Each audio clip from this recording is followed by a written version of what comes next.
기술 격차를 우리가 얼마나 좁힐 수 있느냐 혹은 리드할 수 있느냐가 결국에 우리가 월급을 벌 수 있냐 없냐의 차이라고 저는 생각을 합니다.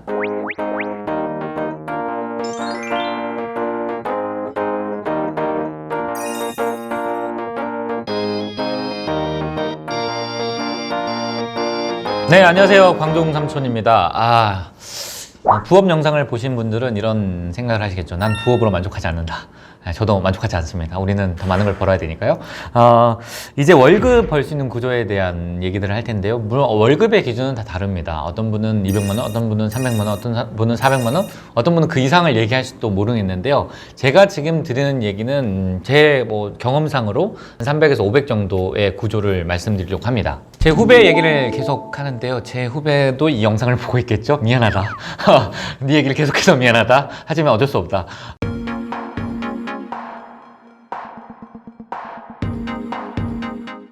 제 후배의 와이프가, 제 후배는 이제 직장을 다니고 있고요.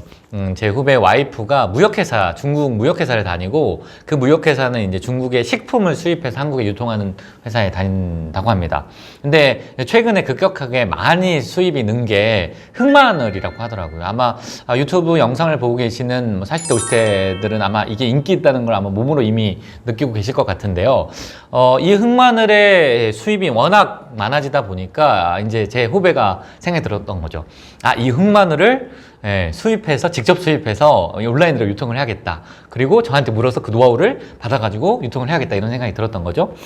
그런데 저는 이렇게 물어봤습니다. 그 흑마늘이 지금 인기가 있어요. 그리고 수요가 급격하게 늘어가고 있고, 계산기를 아무리 두들겨 봐도 우리가 직접 유통해서 수입해서 유통을 해도 돈을 많이 벌 것 같아. 이런 계산기가 두들겨진 거죠. 그러면 제가 여쭤봤습니다. 그중 후배한테 물어봤어요. 그 흑마늘을 수입해서 팔 수 있는 사람이 너의 와이프밖에 없니? 기존의 그 회사는 그 흑마늘 수입량을 늘릴 수 없니? 그 무역회사 외에 다른 무역회사는 없니? 그 무역회사가 지금은 온라인을 안 하지만 온라인을 할 가능성은 없니? 혹은 지금 온라인에 흑마늘 유통하는 회사가 더 수입량을 늘릴 수는 없니? 만약 더 큰 자본을 가지고 있는 회사가 더 저렴한 가격의 흑마늘을 대량으로 들여와서 너의 가격보다 더 낮은 가격에 유통을 하면 너희는 어떻게 하니? 라고 물었습니다. 갑자기 표정이 막 굳어지더니 머리가 복잡해진 것 같은 표정이었어요. 자, 대표님들도 이런 생각들 누구나 하시게 되죠. 그런데 이런 상황을 당하면요, 처음에는 지금 우리가 규모가 작아서 그럴 수 있겠구나 이렇게 싶은데요, 우리가 장사가 잘 돼가지고 처음에는 이 정도 물량, 처음에는 그 다음 늘려서 그런데 이게 더 잘 되다 보면 이제 톤 단위로 수입을 하게 되거든요. 컨테이너로 수입을 하다 보면 처음에는 엄청 잘 벌려요. 그런데 우리보다 더 큰 업체가 이게 돈이 되구나 이 아이템이 라면 더 큰 배팅을 하게 됩니다. 그럼 우리는 그대로 재고로 남게 돼요. 이전까지 벌었던 돈을 그대로 재고로 남기게 되고 원가에 날려야 되는, 혹은 심지어 원가에 날려도 안 되는 구조까지 나올 수도 있다는 겁니다. 제가 너무 부정적인 얘기를 했을까요? 제 후배도 표정이 막 굳어져가지고 몹시 미안했는데, 그런데 그럼에도 불구하고 그러면 우리가 하우가 없을까? 그렇지는 않다고 생각합니다. 제가 크게 두 가지 조건을 후배한테 얘기했습니다. 이런 조건이거나 이런 조건 정도는 돼야 우리가 안정적으로 월급을 갖고 갈 수 있다.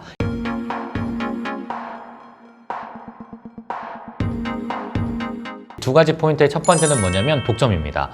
독점? 대기업만 하는 거 아닌가? 그럴 수 있죠. 우리가 이렇게 이해할 수 있죠. 사실 우리가 대기업의 치킨 게임을 많이 봤습니다. 누가 죽을 때까지 가격을 내리나, 이게 우리가 치킨 게임이잖아요. 그래서 먼저 내려서 지는 기업이 규모가 더 작은, 힘을 버티기가 어려운 경우인 거죠. 그래서 치킨 게임을 일반적으로 대기업들이 많이 하죠. 그런데 사실 작은 규모에서도 얼마든지 치킨 게임은 계속 일어나고요. 특히 실시간으로 가격 비교가 되는 온라인은 더더욱더 이런 치킨 게임이 일어납니다. 누가 먼저 죽냐, 죽을 때까지 계속 가격을 내리는 거죠. 그리고 한 기업이 죽고 나면 우리가 다시 가격을 올려서 다시 수익을 안정화시키는 이런 치킨 게임이 너무나 반복되고 있는 상황입니다. 그럼에도 불구하고 우리가 그러면 이 독점을 할 수 있냐?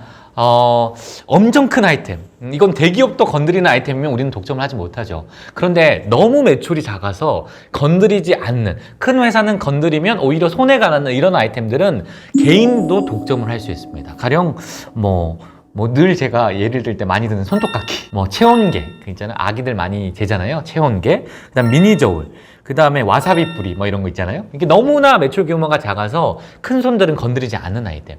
최근에 제가 여기가 뭉쳐가지고 한의원을 자주 다니거든요. 근데 봉침을 주더라고요. 그 뭐죠?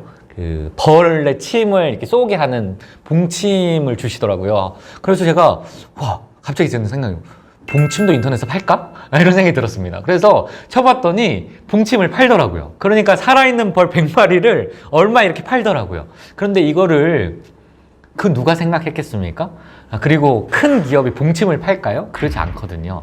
그러니까 작은 규모에서의 개인들이 얼마든지 독점할 수 있고 그 안에서 제가 1등을 먹으면 안정적으로 월급을 받아갈 수 있는 구조를 만들어냅니다.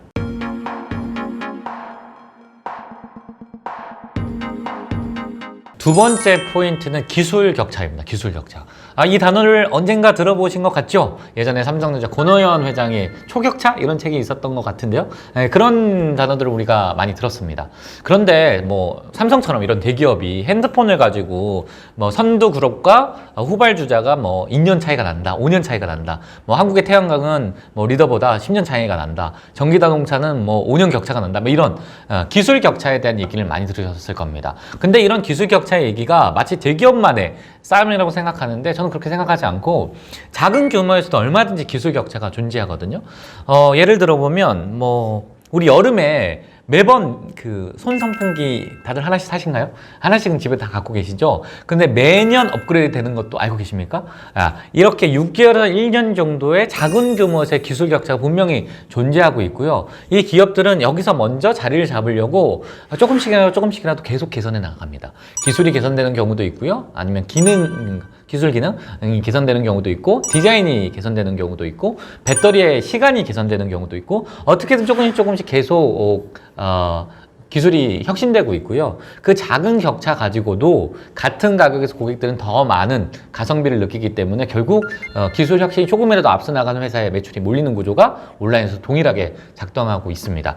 이렇게 뭐 핸디 손풍기라도 기술이라고 표현하니까 마치 공산품만 기술이 또 있다고 생각할지도 모르겠는데 의류도 마찬가지로 저는 생각합니다. 의류도 이 디자인력이라는 기술력이라고 저는 생각하거든요.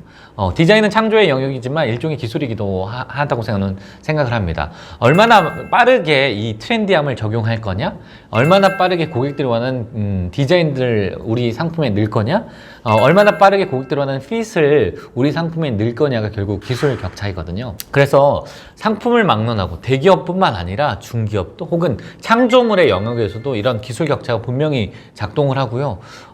이 기술 격차를 우리가 얼마나 좁힐 수 있느냐 혹은 리드할 수 있느냐가 결국에 우리가 월급을 벌 수 있냐 없냐의 차이라고 저는 생각을 합니다.